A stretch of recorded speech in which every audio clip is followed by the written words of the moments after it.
Ras Sam Brown, Treatise on the Rastafari Movement, courtesy of Barbara Blake Hannah. Wisemind Publications, Unshackle Your Mind. Wisemind Publications 2023, all rights reserved. No part of this publication may be reproduced or stored without prior permission of the publisher. Ras Sam Brown, Treatise on the Rastafari Movement, courtesy of Barbara Blake Hannah. Cover designed by Ras Julio, published by Wisemind Publication, distributed by Wisemind Publication. Lot 97, Catherine Hall, Montego Bay, number 2, Jamaica. Contact rasflaco@gmail.com. wisemindpublications.com. Ras Sam Brown, Treatise on the Rastafari Movement. Ever since man has found himself the master of planet Earth, from primitive man till this time, he has always sectionally upheld some form of deification to a higher concept. Every race of man has got their own form of worship, unlike and peculiar to each other race of tribe. Gods are the creation of the inner consciousness of nations to deification of an individual. Elders and parents beget progenies who in turn carry on the perpetuation of such culture. We in this cause will give brief and concise account of the culture of Rastafari, its code of law, etc. Unlike all orders of religion, the culture of Rastafari was not handed down from father to son as the people of Christendom. We who have perused the volumes of history knew that in this 20th century a king would arise out of Jesse's root, who should be a God Almighty for his people and a liberator to all the oppressed of earth. We, the Rastafarians, who are the true prophets of this age, the reincarnated Moses, Joshua's, Isaiah's, Jeremiah's, who are the battle axes and weapons of war, our Jiddah, or holy war. We are those who are destined to free not only the scattered Ethiopians, black men, but all people, animals, herbs, and all life forms. We are the vanguard of the 144,000 celestial selectees who shall in turn free 468,000 millions, particularly, and the world at large. We are the disciples of Rastafari who have walked with God from the time when the foundation of creation was laid, through 71 bodies, to behold the 72nd house of power which shall reign forever. We now stand as the fulfillers of prophecy. We knew before that when a king should be crowned in the land of David's throne, that individual would be Shiloh, the anointed one, the Messiah, the Christ returned in the personification of Rastafari. On his vesture and on his thigh is a name written, King of Kings and Lord of Lords. See Revelation 19, verse 16. We also know the significance of Daniel declaring, from that time of this time, for I, beheld until all the thrones of Babylon was cast down, and the Ancient of Days did sit, the bearded God, whose eyes were like flames of fire, the hair of whose head was like unto wool, matted hair, whose feet were like burning brass, black skin. And he treadeth the fierceness of the winepress of his wrath, to execute justice and judgment on the Gentiles, the nations of Europe and their black allies. The scriptures declare God hangs in motorless spaces surrounded by thick darkness. Hence, black man, God came in many bodies to reign forever in Rastafari. The triple-crowned monarch, the Holy One of Israel, whose ray of light shall finally dim the eyes of the dragon, advocates of Christendom, and through whose power all those of many nations who embrace the faith, will uphold its laws, shall live forevermore with God. We are those who shall right all wrongs and bring ease to the suffering bodies and peace to all people. World warning. The seventh last veil of wrath is now uncorked, about to be poured on earth. The Rastafarians, eternal ones, possess the key to war and peace in the universe. We, the ransomed of the fall, who knows that heaven paradise is in the land of Ethiopia, on the side of the north, who maintained divine control over all minds of men, rich and poor, great and small alike.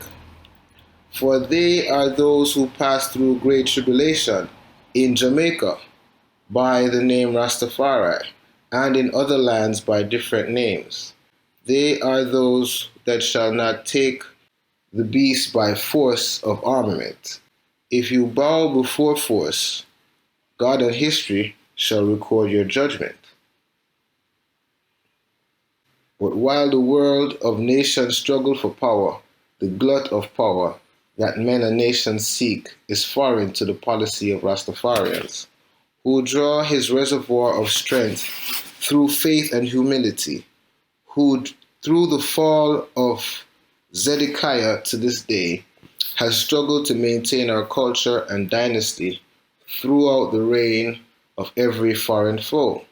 The Rastafarian is he who bow the knee to God Rastafari alone. We are those who obey strict moral and divine laws based on the Mosaic tenet.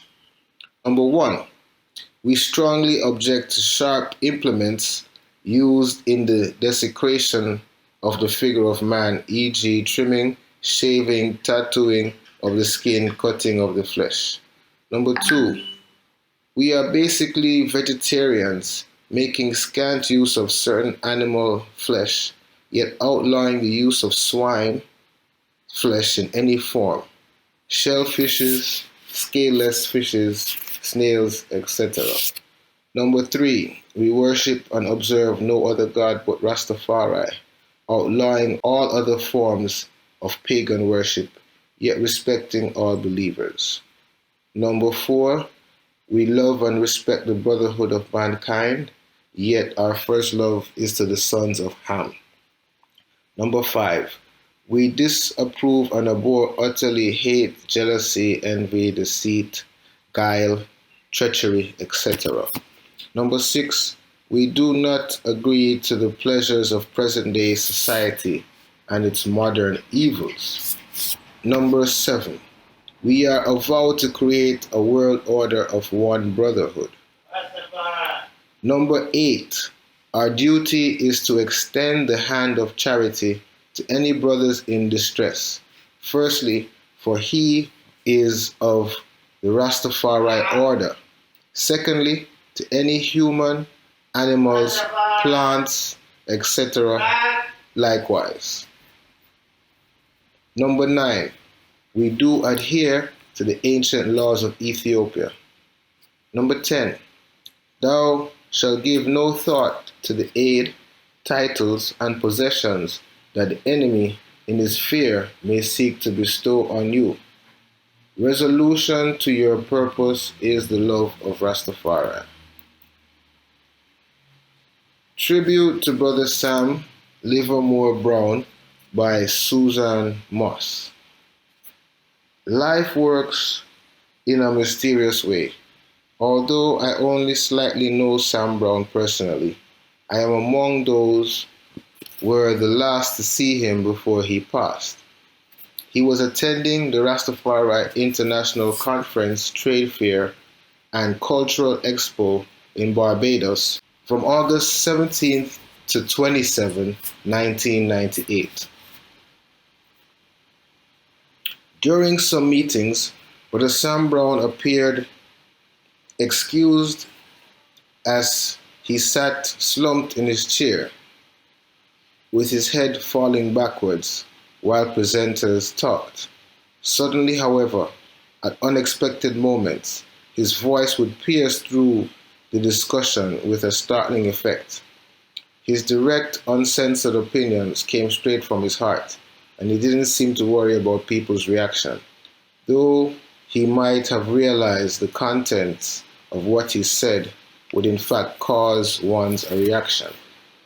There was a drama in his presentation of himself, matched only by a handful of seasoned elders.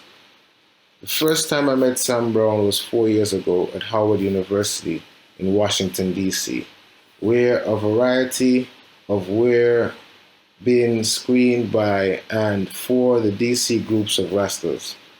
He asked me to publish his book, which, knowing nothing about such, I declined. He would not allow me to take his picture when I asked permission to do so. Now, 4 years later in Barbados, I saw him once again. On first sighting, he was very friendly and playful. However, when he realized my mission was to cover the convention as a photojournalist, he called me a thief. He did not stop me, however. We had a hide and seek relationship. I was most appreciative of his honesty and directness even when I did not agree with him with what he said. There was no way in which I didn't regard him with the highest respect. Thus, I was shocked and saddened on Monday morning, August 24th, when I woke up to the news that he had passed on that Sunday night. Brethren sharing his facilities thought he was sleeping a little late, but when they finally decided to wake him, they found him dead. His last words the night before were, "See you in the brighter light," as if he was ready to move to a better place. Early in the week, people had been commenting on Brother Sam's shortness of breath and suggested he see a doctor. He had no interest in doing so, but rather continued full stream ahead, giving long talks, spontaneous directives, and making biting comments. He died a warrior moving in the same spirit in which he lived his whole at the age of 35 years old. Interestingly, publisher and lawyer Ras Miguel Lawn said Sam Brown had carried book to the convention and asked Ras to publish it a number of times during the conference. Ras Miguel told him that he would discuss it in Jamaica. In retrospect, I felt to Miguel as if Sam Brown was requesting this because he sensed his time was near. May Jah guide and protect him through this next passage. In the true spirit of the Most High, Jah Rastafari, Haile Selassie, King of Kings, Lord of Lords, ever living, ever loving. Rastafari Timeline and the Life of Samuel Livermore Brown. By Jake Homiak, a recognized anthropologist with the Smithsonian Institute, Washington, D.C., dedicated to his work with the Rastafari community, and a long-standing friend of Brother Sam, has written in-depth biography of Sam. This tribute is edited and compiled by Suzanne Moss. 1926, born December 16, Trelawney, Jamaica. Young Sam Brown met Marcus Garvey in Kingston, and Garvey told him, "My son, you will read from the big book someday, and someday you will do great things for your people." Sam cited Rastafari, 1944 to 1945.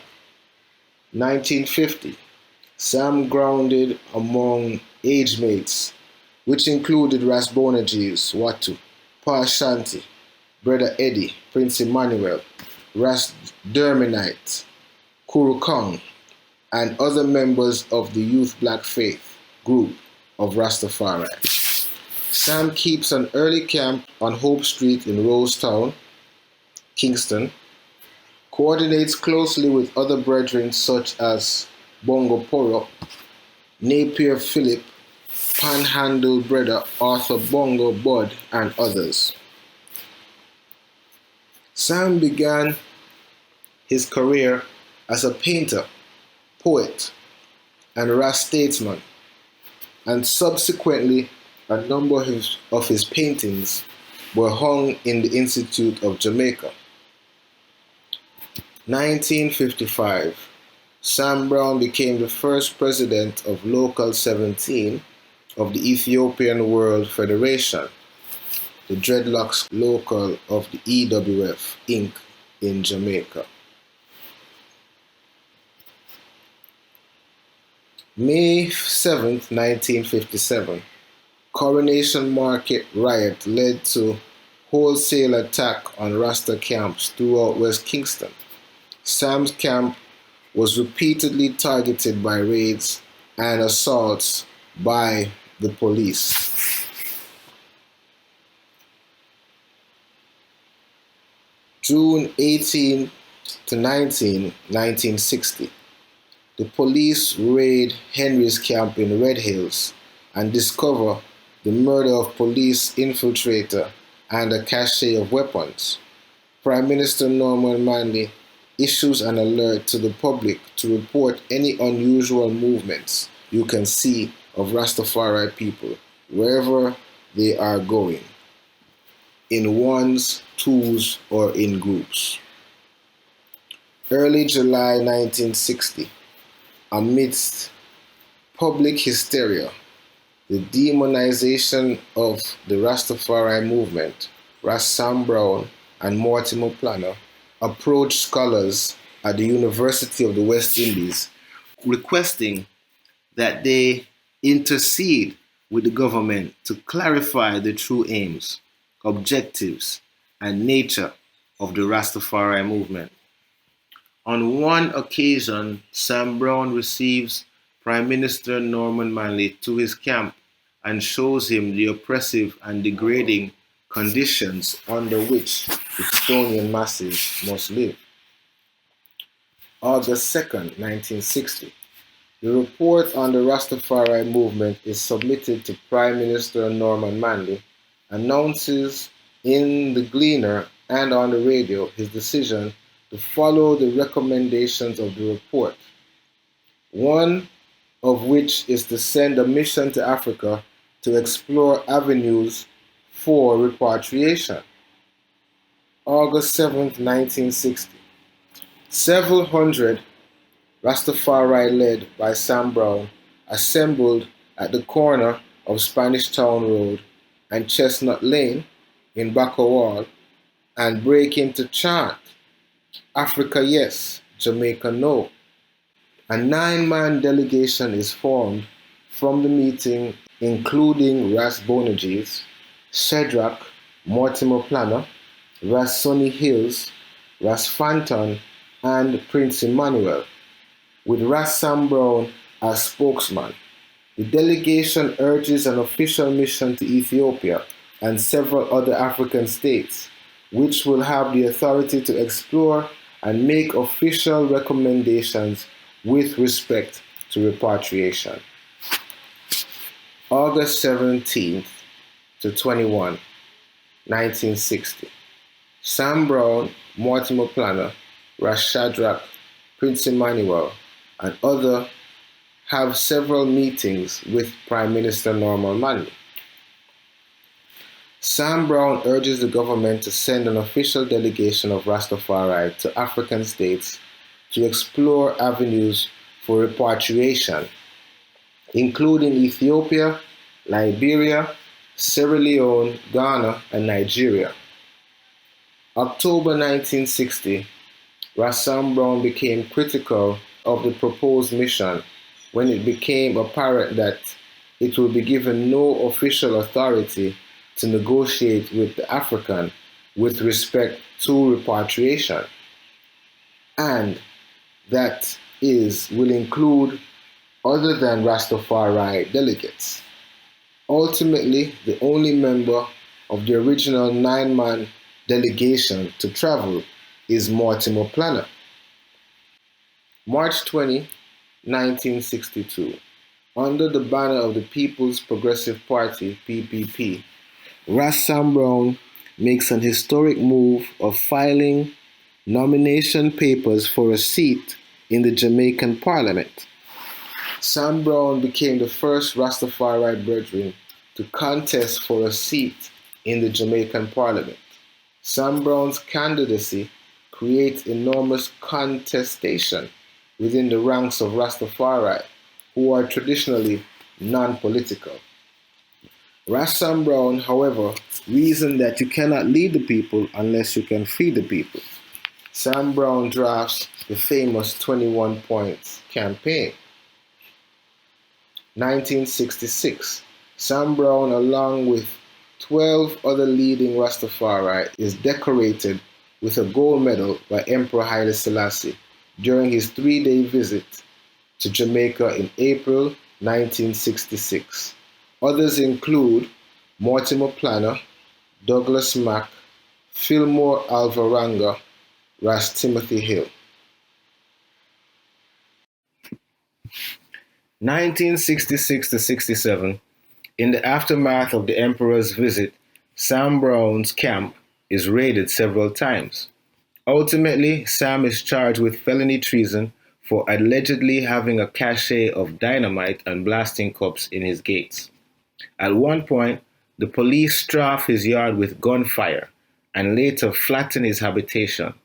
There is suspicion of the police having planted the incendiaries, and Sam was never convicted.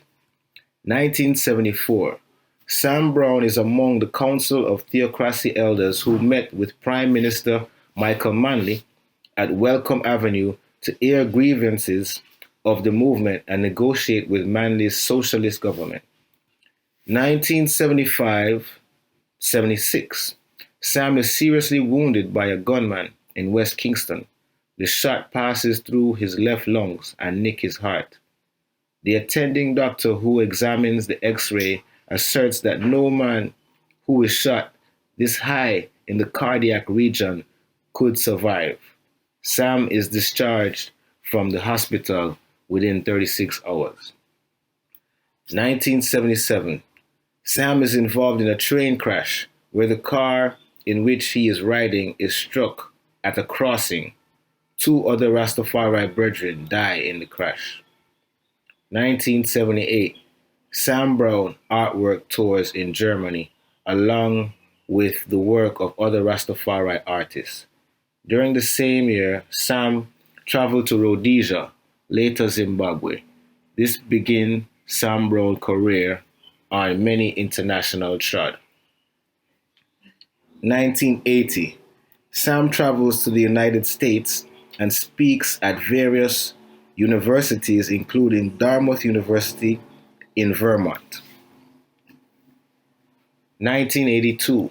Sam Brown is the ranking elder in attendance as the first Rastafari International Theocracy Assembly in Toronto, Canada. 1988. Sam is the ranking elder on the Rastafari delegation which travels to the eastern United States and tours New York, Philadelphia, Baltimore, and Washington, D.C. Sam speaks at various prestigious institutions, including the Smithsonian, Johns Hopkins University, and Howard University. 1990s. Sam tours widely throughout the United States and Canada.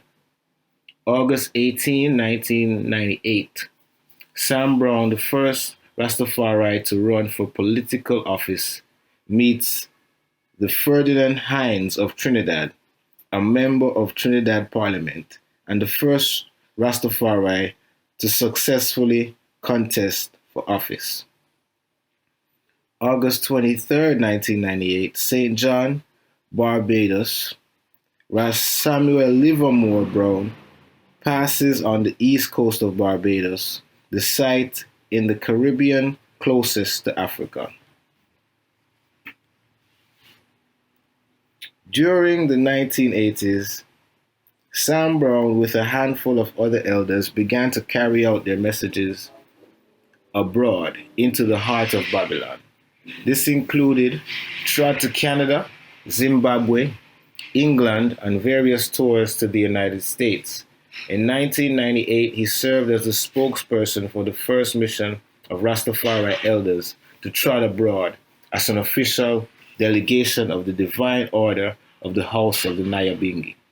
In one of his final statements, Sam Brown asserted that what Iyah deal with today to expand borders and boundaries and political power for Rastafari.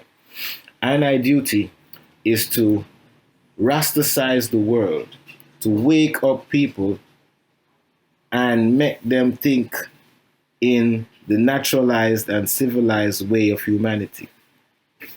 Up until this final trod to Barbados, Sam Brown remained upon the battlefield as an independent warrior of Rastafari.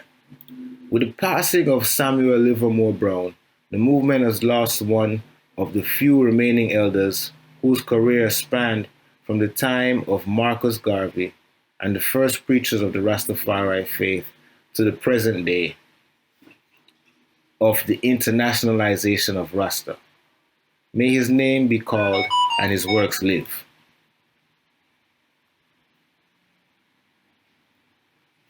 Selah. Wisemindpublications.com